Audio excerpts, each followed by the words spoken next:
Like, I already knew about this guy because this guy used to pop off on Instagram all the time. You see your stuff everywhere, bro. Everywhere. Yo, on it was Instagram. crazy. Like starting a business in like 2016 was such a good time. Without any ad spend, you would show up on everyone's Explorer feeds. It didn't even matter the type of content. I would literally just put my camera right against like a Lysol wipes container and just shoot myself talking. And like next thing you know, I have clients from Vancouver coming to my parents' house for treatment. And like, you think that's what's getting people to come in here or something? Like the fact that I got physical therapist in my bio, like if they spent half as much energy working on their own selves, like they wouldn't have to worry about me. All right, and welcome back, ladies and gentlemen, to another episode of the House Talks podcast. Today, we are running back an episode that I may have messed up on last year, and we're back with Krish from Krish Kim Consultant. Absolutely stellar, man. Happy to have you. It was Happy to have you guys here. dude, it was a great time having you on the last episode. For sure. Unfortunately, it wasn't the quality we wanted to get, but now we're in your studio, and it's yeah, dude, we're just happy to be here. And it's obviously people behind the camera can't feel it, but I'm already relaxed just sitting in here. It's pretty Smells incredible. good. Smells great. Feels weird having my shirt on in here. Normally, the time I've been in here, I've had my shirt off. Krish, that's for sure. I mean, I was putting it out there if you make you guys all feel more relaxed. We could just all have a sharp off, man. Yeah. You know, vulnerability is important.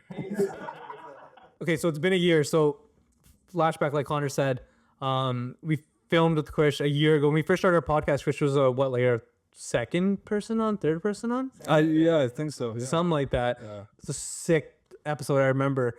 But us being the rookies that we were, the audio didn't catch. The audio didn't catch, and I think the first half of the conversation was completely missed, like odd audio, and we had some. And that was the best part of the conversation we did. And luckily, it was a 2-hour episode, so we still got like 40 minutes out of it. Yeah. Right?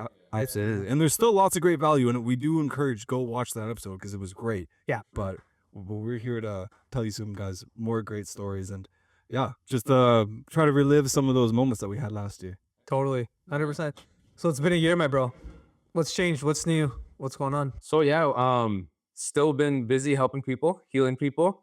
Got some new things going on in the clinic. We built a room for my partner. She's had an addition to the business, so she does like scalp services, head massage, that kind of stuff. Renting out another room for 2 girls over there. They just started their business. They're doing esthetician stuff, so like facials, laser hair removal. And then as far as what I'm doing, man, like just going deeper into what I do, getting better at my skills, taking more courses. I got certified in Shockwave, did some more seminars, and yeah, just been trying to get better at my craft, man. That's it. Absolutely. And for those who don't know, like Krish is the master of all crafts in this. Like, can you list everything that you do here at the clinic? You're not just massage, you're not just cupping. Can you kind of? Yeah, so pretty much all the skills that I have available to me, it's everything I do is to help someone with their injury so they can move better, give them confidence, give them belief. But how I do that, there's a lot of different tools I have at my disposal. So everything from like, yeah, deep tissue kind of work, active release, fascial stretching, cupping, blading, laser, taping, any kind of like cold or heat modalities, compression. Those are just a few things that I'm all certified in. And those were all extra learning workshops, schools that I had to do after the degree. So everything started after the degree. No, that's absolutely incredible. And yeah, it's not too many people do all of that, let alone just like one of those isolated things. Yeah, for sure. And we'll kind of get into a topic of conversation of, we mentioned this before we went live, but sometimes some kinesiologists or physios or something like that might be pushing treatment in regards to quantity rather than quality. And do you mind touching a little bit on that as well? Yeah, so you mostly see that with the other disciplines like physio, chiropractor, massage, where in an industry where your clientele can come to you and not really have to pay out of pocket, especially if they have the benefits for it. It's easy for a therapist to be like, hey, come in once every week or once or twice, or even sometimes I've heard of 3 times a week, just because they know that that client's not paying out of pocket and that they're going to have that continuous income. And what that does is it really doesn't benefit the client. If I were to treat one of you guys know there's a period where the day after you're going to be a little bit sore. The day after that is when you start to feel better. And then the weeks after that, you want to see how that goes in the gym. You want to see, okay, he worked on my chest. I want to see how this feels in the gym. So if I see you again just the day after the next day you came, yeah, there's not much improvement happening in 2 days. You know, you just barely recovered from what I did that day. So what are we doing here except for me just trying to take your money, right? A kinesiologist, most of them are a little bit actually different than what I do, which is active rehab. So they're in the gym training. Those are the people that should be seeing you 3 to 4 times a week, if anything, because to get stronger, you need more frequency. If you're just getting treatment, that's something you want to start with and then slowly reduce over time, not increase. If that makes sense. Bro, you said so much. I was like, yeah, he's right. Dude, they're gonna that fucker scam me now. Yeah. You know what? It's crazy because like Why'd I go? literally was thinking the same thing too when I messed up my hip like years ago, and I was just like, yo, that guy did make me come in like twice a week or whatever. I'm just like, now I'm thinking, I'm like, fuck that guy. But the thing is, like, when I work with Krish, she said, you'll give it 4 days. Yeah, Or, 100%. you know, come back in 4 days. Yeah. You're still like sore from the guy immediately you leave for 3 days. 100%. And we're gonna pump Krish's tire just for a little bit. So get uncomfortable. No, I guess first time going to him was I was like, dude, like I actually feel You want to dip my head, right? Like, why you fuck up and I randomly message you. And that's when I came here. Then you loosen That's right. That's whole upper back. That's what we really meant before, right? And then you went and I was like, I want to go too. You feel a difference. I was like, I would go. Because like, yo, the copy looks sick. I want some too. Yeah. But also it's because remember we were so because that's when we were working and working out every day for like when we first opened the store. So like we were just beat not only mentally but physically too. yeah. And then remember when You know, you're sitting at a table all day. Your diet. If I eat, you lose my neck so much. He said, yo, your traps are sticking. I was like, are they sick? we sit on chairs like this, but without like not the ball, obviously, right? So like bad posture, all that. These chairs are annoying because they force you to be specific. So I like it. Touch myself, like wanting to like go, and I'm like, oh, I can't be back. Come and see me. And I know I mentioned on the last podcast, and when we formally met, but I was like, I already knew about this guy because this guy used to pop off on Instagram all the time. This is when I was working back, like, you know, when I was at UFE or like, you know, working my part-time job, like still in the industry, the supplement store I used to work at. And I used to see you, but I used to tell him like, yo, you see your stuff everywhere, bro, everywhere. Yo, on it was Instagram. crazy. Like starting a business in like 2016 was such a good time because like IG had just started like really promoting like small content creators. And without any ad spend, you would show up on everyone's Explorer feeds. It didn't even matter the type of content. I would literally just put my camera right against like a Lysol wipes container and just shoot myself talking. And like next thing you know, I have clients from Vancouver coming to my parents' house for treatment. And like that's how Before this? oh yeah, man. Yeah. Yeah. Dude, you know what's funny? I didn't mention this last time because I didn't realize it. But when I competed in my first bodybuilding show, I was talking to one of my friends and he was mentioning like, hey, It's like 2016, 2017? 2018 or 2019. Okay, between there. Okay. And he was mentioning, he's like, hey, there's this dude, his name's Krish. He does this blade and stuff, cup work, and really like if you're trying to pop your lats out and stuff like that. And like at the time, like I didn't think of anything. And Yeah. last episode when I was editing it out, this is whatever 3 or 4 years after the bodybuilding show, I was like, son of a bitch. It was Yeah, that's crazy because like I remember that like one of those years, maybe a span of like 2 to 3 years, I saw like almost every bodybuilder like in BC because like everyone wanted to get their like lats out, get their like legs more defined, and like there's certain techniques you can do that like I'm not actually creating any muscle. It's in bodybuilding is a very illusion sport where it's who can demonstrate their body. So it's really more about posing and how you show it. And yeah, certain types of like body work can really help you bring that out. And because I have some history in it, I've never competed, but King Consulting was actually a group of 4 people back in like when I was in university. It was just 4 of us that like love to talk about this stuff. I competed in powerlifting. My buddy Nick did bodybuilding. He actually got his coaching done from Lane Norton back in the day. Lane Norton did his bodybuilding prep and he lost weight from about 280 to 170. He was on stage. So he was our bodybuilding guy. And then we had an Olympic weightlifter and then we had a dietitian guy. So it was 4 of us. And we used to work with all these bodybuilders. So when I started doing some of this stuff, I started getting all these bodybuilders come in and we were able to like do the treatments, but literally I'd be working on someone's lat and I'd be like, okay, pose. Look at the pose, I'd be like, okay, work on the lat again. Okay, now think about this when you pose. And that combination of a little bit of history in the actual sport with what I'm doing in the treatments really help like create that like look. And every now and then I'll post a throwback to it because when you see someone's lat grow 2 inches, like what the fuck is he doing? Like how does he do that, right? And it's just because like it's so tight and like haven't done prep. Like, Bro. you're so just like you're not. Mars lat super came out like great. Just gonna say, And I wasn't even trying to do that thing on Yeah, it. but it's probably like, what the fuck? Everybody, Krish is showing me Like like, I look good. and I'm gonna be coming soon to get my lot. But your lats, like for me, my lats tighten up like really quick. Yeah. Because when I work them out with back, I always hit them hard. So like most people do. But that's one thing for me too. But yeah, like I remember when Jazz like, oh, that's a Krish guy.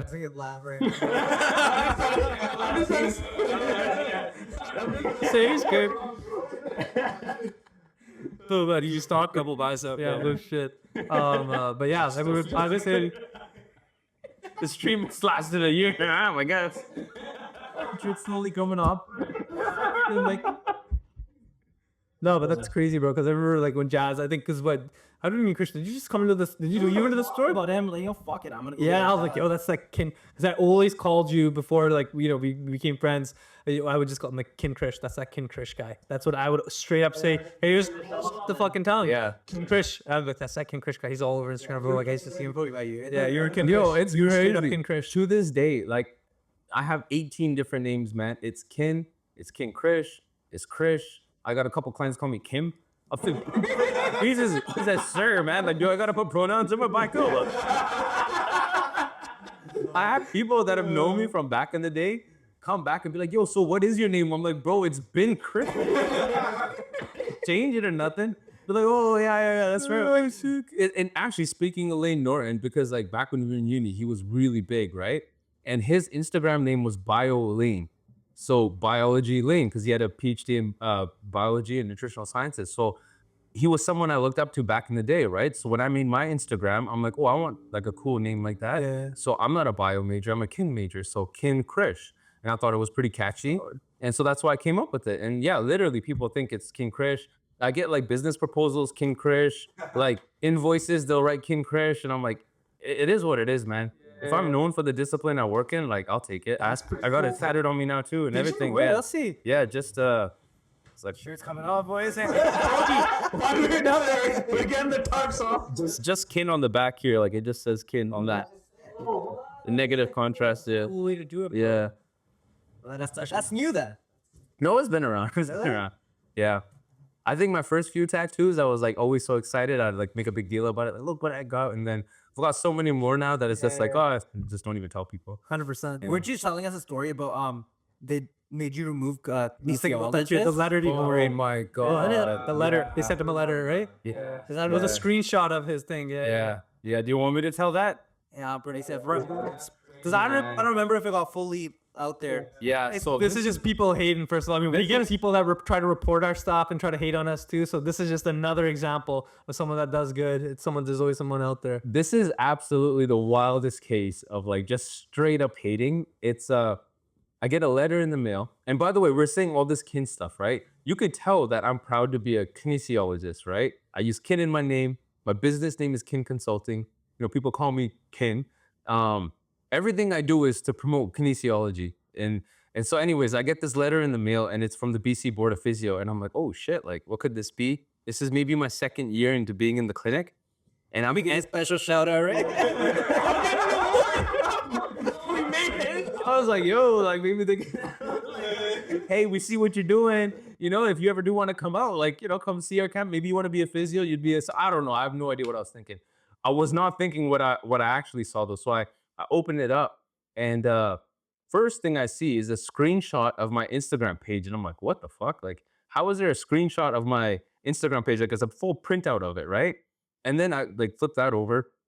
And then I see a letter and it's literally addressed to me. And it's saying like, hey, we're going to threaten legal action because of improper use of the terminology physical therapist. And how I set up my Instagram pages, I have Kin Krish. I literally have written kinesiologist.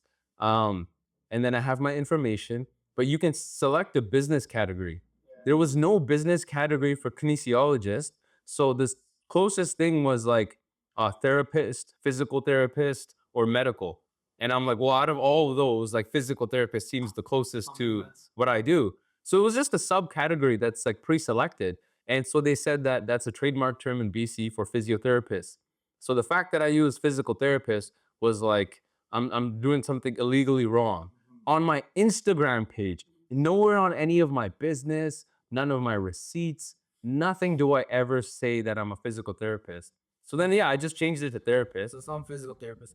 Yeah, I know which one it was So now. poor, Like, but it's yeah. But I won't blast anybody. But yeah, it's just pathetic because it's like you have all that time. Imagine they had to call the board of physio. Some lady or man working their front desk had to write this formal report, print it out, take it to the post office, mail it, just for me to look at it and be like, change, like okay, like I didn't do me any harm. And that cost them more money. Yeah, exactly. And time. And like, you think that's what's getting people to come in here or something? Like the fact that I got physical therapist in my bio, like if they spent half as much energy working on their own selves, like they wouldn't have to worry about What money. is the main difference between kinesiology and physical therapy? So it's an interesting. Kinesiology, by definition, is the study of human movement. Everything we do is to better human movement. So it's a lot of exercise. It's treatments that are kind of catered to help you get into exercise or movement. Physical therapy is also a mode of that. Like they want to help you move better, but actually their schooling is actually a little bit more thorough because it's another 2-3 years on top of the kin degree. And with that extra schooling, they have the ability to diagnose issues. So say you come to me and you're like, hey, my shoulder's hurting. They can be like, oh, it's shoulder impingement. Me, I don't really, and I don't want to sound arrogant saying this, I don't really care to call it a name. I'm just worried about like, okay, what are the symptoms you're feeling and I want to fix it. Well, what's that gonna do if you worked on it and did fix it as opposed to just telling them this is what it is? Well, What exactly. value does that give to the person that's sitting on there in pain? Well, I took a course on communication, medical communication, right? And it's interesting because you actually don't want to diagnose and tell your client what they have because it can create a lot of like uncertainty. And so it's, for example, a lot of us already, like say something happened in your shoulder, elbow, a lot of us want to get that scan because it's like, I just want to know what it is so then I can like make sure I'm not messing it up. But what that is if I use a different industry or a different example, it kind of highlights how it doesn't make a difference is imagine you got sick. Does it matter what strain of flu or COVID you have? No. At the end of the day, it's rest in fluids. Unless you have something that's like pneumonia or something where you need antibiotics or you need something specific, that's when that kind of information is more sensitive and important. But for those cases, usually if it's that bad, you will find yourself at a hospital needing more direct treatment or interventions. For stuff where it's like, yeah, my shoulder's buggy, but it hurts like this, it hurts like that. Having someone tell you it's this kind of shoulder impingement, all that's gonna lead to that person doing is like going online, searching it up, seeing that they have 2 out of 5 symptoms, and now they're like, oh shit, maybe I have the other 3 too. And as they start spiraling, right? I want to focus on like, okay, what do you have that's still good? Let's focus on that, and let's not go into that diagnosis so deeply, and let's focus on like getting you back to your like daily living, you know? Totally. Yeah, because like when they're impaired in one area, like shoulder bad, back, whatever, it also affects them mentally too. If you know what I mean? So if they're coming in and they're like even going back to people bringing them in for 3 times a week, twice a week, 4 times a week, whatever it was, which is preposterous, by the way. If they're not leaving here feeling some sort of belief or some sort of, you know, like, hey, I actually feel a little bit better going again once I left here, and now I have a belief. Okay, you know, maybe I will get better. Well, that's going to do wonders for them mentally too, because like, you know, if your brain starts working in a positive manner, so will the rest of your body. It's all connected. Absolutely. A huge part of what I do, what physiotherapists do, what chiropractors do, what we all actually should be doing is challenging our own beliefs. And we can challenge the beliefs in an environment like this because a lot of times people come in and they believe that if I do this exercise again, or if I do a deadlift again, that I'm going to throw my back out. So I'm never going to do it. But it's like someone throwing their back out doing sorry? Oh, so sorry. I was talking to myself. Like, that's beat. I get hurt. Well, I do that. Now, he hasn't been hockey in a year and a half now since. It's been a year, you fucker. Hey, well, Evan, sorry, you finished and we'll get into my own. No, but it's akin to like, say someone was like throwing their back out doing laundry or something, right? Yeah. You wouldn't tell them, oh, never do laundry again. Or someone sneezed and hurt their neck. It's like, okay, well, nah, don't ever sneeze. It's always more complex than that. So people will demonize these lifts, and it's my job to be like, look, maybe it was the dose, not the actual lift itself. Maybe it was because you went too heavy too soon. or you hadn't trained for a while and you jumped into it. Like, let's focus on the other context and not just demonize the one thing, right? People take a pre-workout and they'll be like, oh, it's caffeine fucks me up. But it's like, you could just have 50 milligrams. You don't need to go 400, right? It's true. It happens in supplements all the time. So there's one thing in India, right? Like whey protein and stuff like that, where like fake supplements are sold. I guess. Oh, really? We've been told this by a lot of our customers that We haven't experienced this. We just Yeah, we have. And it's just what our customers have told us. Yeah, don't come after us. That's the supplement number who came and told me. Yeah. We got numerous people. They said from other. Let's just put it this way. A lot of our customers tell us our protein. But they're protein from back home. Right. So they're from other, other countries, third world countries, whatever. Developing in India, man. Anyways. Yes, yeah. So I'm gonna get someone said that the protein masters are gonna come kill me. But anyways, no, there's this thing that overseas that in these developing nations that when they sell supplements, they're not really selling you what you're getting, like meaning like protein. Right. It's not real protein. There's a lot of fillers and stuff in there. So when people take it, they get sick. Oh shit. Now I don't know how the severity of the sickness is or people passing away. That's how they get told. But then again, like people stuff gets lost in translation all the time when someone tells a story. I tell you something, you tell him something, it's gonna turn into something else, right? But anyways, it is a thing because we've heard it enough times. So now when they come here, they come to Canada, which like we're very heavily regulated for sure. Supplements. It is. It's not like even the United States and stuff like that. There's a lot of red tape here. But when they come here, they do have this, they do have it in their mind made up that some proteins aren't good for you or some brands aren't good because back home it's like this. And then once we explain it to them, this is what it is. You need this approval, FDA approval, Health Canada, et cetera, et cetera. Some of these are third party tested. And then they start taking it. Then they're like, yeah, you're right. It's like that's a perfect example. Perfect example. Definitely. Of how like someone's beliefs can limit their own. Exactly. And it is due to a prior experience. But that's not within all the context, right? Yeah, well, who was selling it? What was in it? Exactly. And then all you're doing is helping like open that up a bit more. And this is an example from like somewhere, like a different country. Yeah. But we can even bring it in a little closer locally or like just like even within our own country or within our own community. People have gone somewhere else. They tell the person the problem. They give them a supplement. Has nothing to do with like the problem that they're facing. Yeah, that's crazy. Yeah, nothing at all. They just want to sell it. Yeah. And then they come back and then now they have this thing against, people at supplement stores or supplements in general where it's all BS. It doesn't work. But really they were just treated the wrong way. No different of like, being in this industry as well. Oh yeah.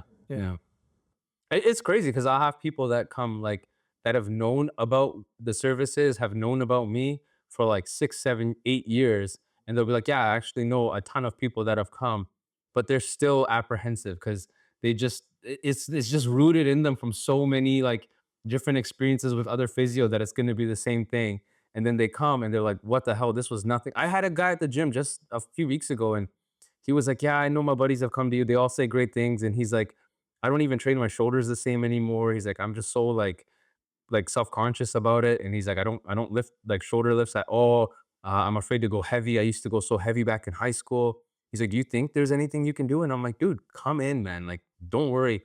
And literally, I see him at the gym and he's just like, literally the other day, he's like, should I do the shoulder press? I'm like, yes, you're good. And he's like, are you sure? I'm like, yes. And then I see him do his first set. I'm like, that looked fine. And he's like, you think I should add weight? I'm like, 100%, add another 10. And he did it. And then I saw him again today and he's like, next week, can I go back to my regular weights? I'm like, yep. And you could just see it. He's just like surprised that he can. And I'm like, dude, you're good. And I'll make sure to reinforce that even when he was in. And I'm like, I didn't touch any part of you that felt structurally off. Like there was nothing that gave me a sign that you shouldn't be doing this. I had you reach this way. I had you resist against me that way. And you were able to do it all. So that means you are clear to go and train. And they just need to hear it from someone else to get that confirmation. It's mental paranoia you have, right? And you wouldn't believe how crazy it is. I had another client came from, he's a weightlifter from Iron Throne, Bound Surrey. One of the very strong guys that have come in here. And this kid hurt his knee in high school in Ultimate Frisbee, right? And since then, he's been powerlifting. And he's hit squats of over 500 pounds. Since that knee injury, he's squatted 500 pounds, right?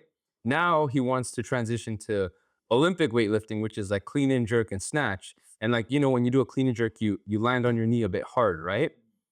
And he's just afraid to push it because he's like, man, I don't know if my knee can handle that load. And I'm like, this is a guy that's literally squatted 500 plus reps and is afraid to do another sport because of his knee. And I'm like, and he has coaching, he's done all this training, and he just couldn't get through it. I'm like, well, okay, how am I gonna break this, right? I pushed and pulled on his knee. I'm like, look, nothing's happening to your ligaments, you're fine. And he's like, yeah, that's what my other physio said. I'm like, okay, what I want you to do is, this isn't weightlifting training specific, but I want you to start adding plyos, and you're just landing from the boxes, just so you get used to that impact. So we had to go outside of the typical weightlifting, powerlifting realm, just so then his brain could get some feedback, like, oh shit, I just landed from a 48-inch box. And like that gave him more confidence than, to me, a 500-pound squat would give him. Cause like I thought that would be enough. Like, bro, if you can squat 500, your knees are solid. But he needed to see it in a different way, you know? So even me explaining it was almost not enough, but I had to give him another tool, which was like this. And now he's been like, dude, my plyos are improving. And he's like, I feel like my knee's solid. So a lot of that stuff is like just trying to find how to challenge their beliefs. And that's why I think what you were saying too earlier, even before the pod, is having someone that actually lifts as your therapist or does sports. If I'm telling someone that they can do it and they know that like I'm someone that does it, they're more likely to believe it than someone that, say, like, you bench 3 plates in the gym and your physio like doesn't even lift, and he's like, oh, go ahead, go lift, you're good. And you're like, bro, do you know what 300 feels like? Like, do you know what heavy lifts feel like? Like, sure, I can do a push-up, but do you actually think I'm ready to go bench 2 plates again or 3 plates again? But if it's someone that you know that's dealt with all these powerlifters, strongman, and lifts himself, you're like, okay, I trust this guy because he's gotten that other guy back to an 800-pound deadlift or a 600-pound bench press. Yeah. No, 100%. It's like, even with like the bodybuilding stuff, it's like getting a prep coach who's never done a competition before. Yeah, Yeah. yeah. It's like, do you know what it's like to be on 1 liter of water for 1 week, or be in a 500 calorie deficit for 3 months, or whatever it is? And it's like, that brings a lot of value. And then I also know you do some stuff on social media, just explaining through maybe some non-traditional ways that, or tools that you use, like either the blading or the cupping or stuff like that. For sure. And do you think that is like a tool that not only yourself but other kinesiologists can use just to like educate people, like, hey, like, this is like, don't be as scared or maybe as closed-minded as you are right Yeah. now? I look at the cups, the blades, the laser. I look at them as all different languages. And I'm just trying to pick a language that the other person can understand. And sometimes you'll have physios and chiropractors that they don't understand why these tools exist. And then they focus so much on the outcome of the tool in research replicated. So they're like, yeah, but cupping like this or blading like this, it doesn't break up scar tissue. And I'm like, you guys are looking so specific on one detail, you're missing the whole big picture. This is so that the person that's coming in is like buying into the treatment. And then I can challenge their beliefs and talk about movement education and do all that stuff. I still need to get them on my side. And if the first thing I'm doing is telling them 80% of people that did cupping had this result, man, they clocked out the moment I started spewing fucking facts and research and stuff. I'm actually trying to help people, so I have to meet them where they are. And to do that, you have to speak their language. So if someone comes in, and we talked about this on the last pod, if they're super holistic and all about energy and vibration and healing, I have to use that language. Even though I know I'm talking about something else, I know what they think it means. It's like for like bodybuilding, and people can relate to this. It's like if you're a trainer, someone comes to you and they're like, I want to tone, right? And then the trainer is like, well, toning doesn't exist. You can't actually tone a muscle. You know what the fuck that person means.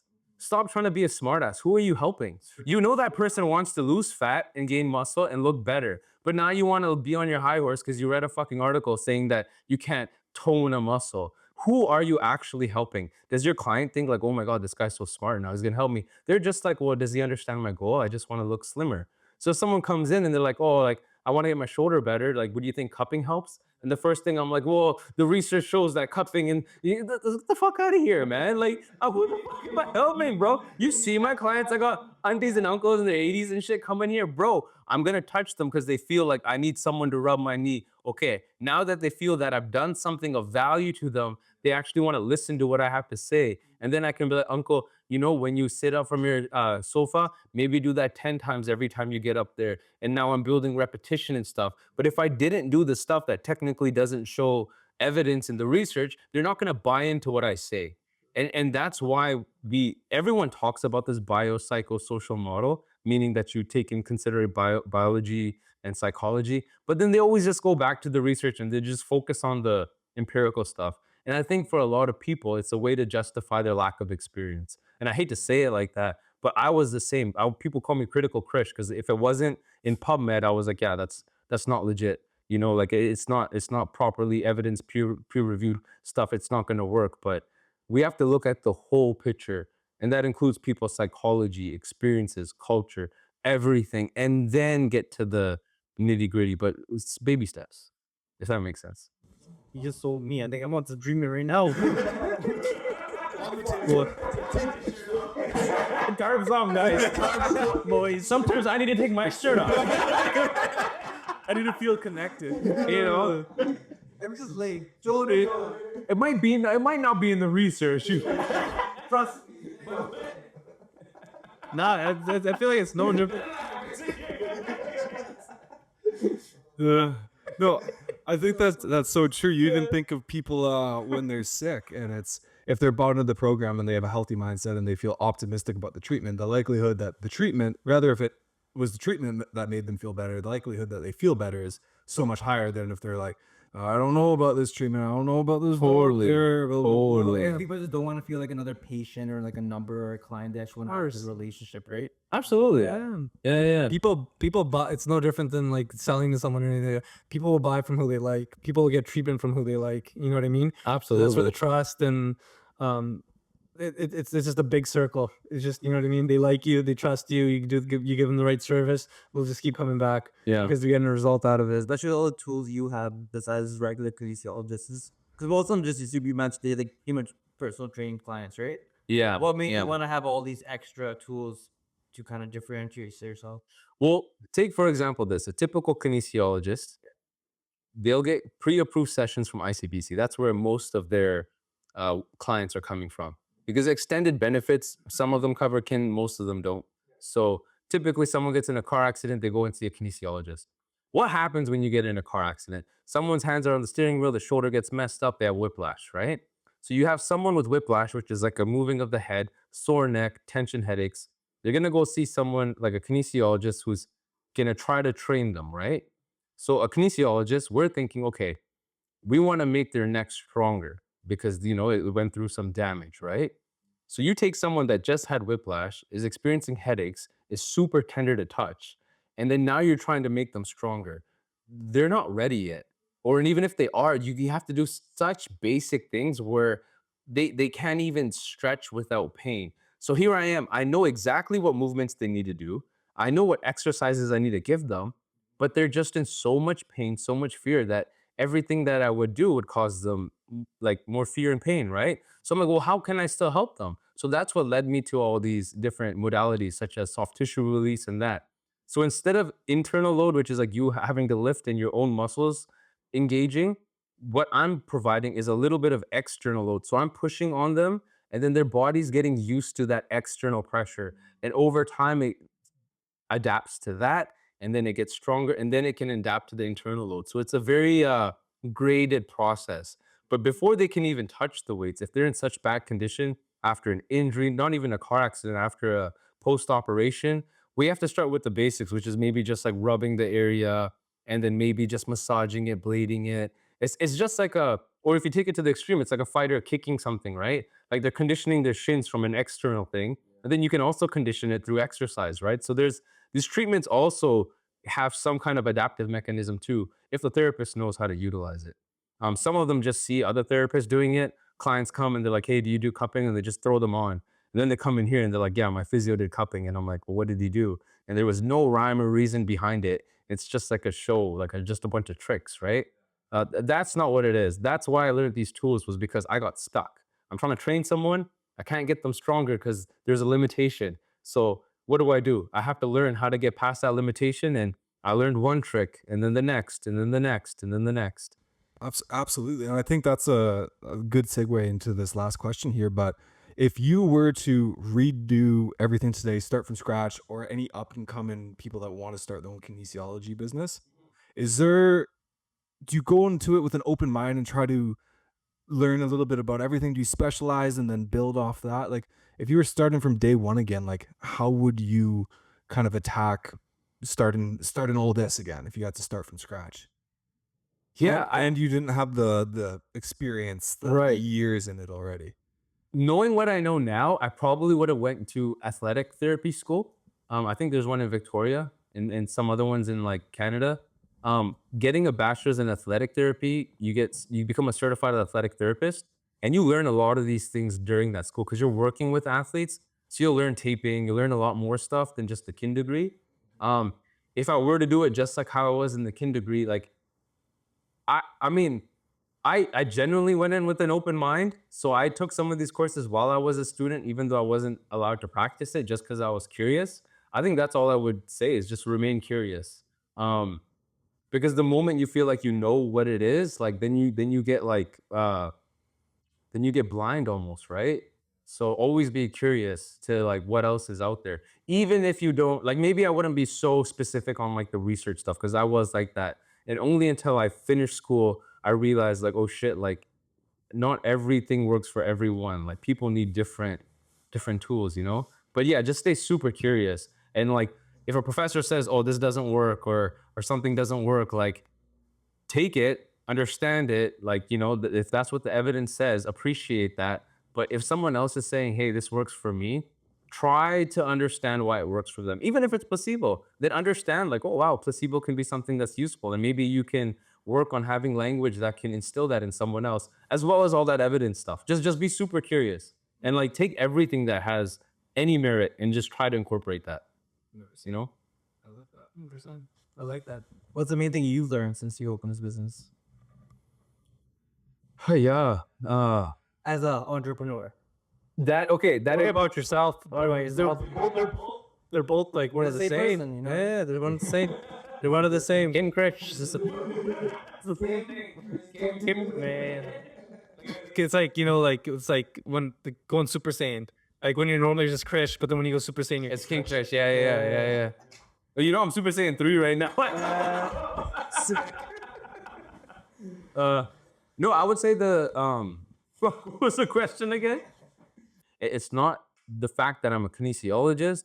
It's the fact that I have the freedom to express myself in this job. It's all about how you do it, not what you do. Because people will always be like, should I be a lawyer? Should I be that? Well, it's like, are you a lawyer for a big firm doing only one thing? Or are you able to do those cases that you want to do and do that? It's like, that's what I learned in this job because I have so many people that are also therapists coming to me. My friends are RMTs, physios, chiros, and they're just as smart and as bright as I am. But because of where they are, they're not able to express their gifts. And so people will think that they're not good at their job, but it's the rules that they have around them are not letting them be the best at their job. So a lot of these physios and even doctors, people are like, oh, the doctors suck, the medical system sucks. Dude, these doctors want to help more people, but the way we have it set up is they don't have the capability to do it. And that's why I think business is a good thing, because when someone comes in your door, you can talk to them how you want to talk to them about supplements. And I think that's what I learned through business is it wasn't being a kinesiologist. It was the fact that I was a businessman being a kinesiologist, and I could do it in a way where I thought it was good, honest business. well said. That's a good way to end it off. No, that was perfect. Guys, if you want to check out Krish's work, where can they find you? I know we've done this before, but Yeah, so my IG is Kin Krish, at Kin Krish. My website is Kinsulting, KINSULTING.com. And yeah, that's pretty much it. It's just IG. and if you DM him on Instagram, he will reply I now. will see them. I had it restricted for a bit, but I will see you now. Yeah. Only how many years in business and 55 years later. Somehow still got a good schedule. Love it. Oh, so bad. Love it. No, I appreciate you, my brother. Yeah, I really appreciate you guys coming to our 100%, bro. This is a place, guys. If you haven't checked this out already, You do a quick tour of the counter. yeah, just take a look. He's like, I am. You know, it smell great, but it looks great. But till next time, guys, be good.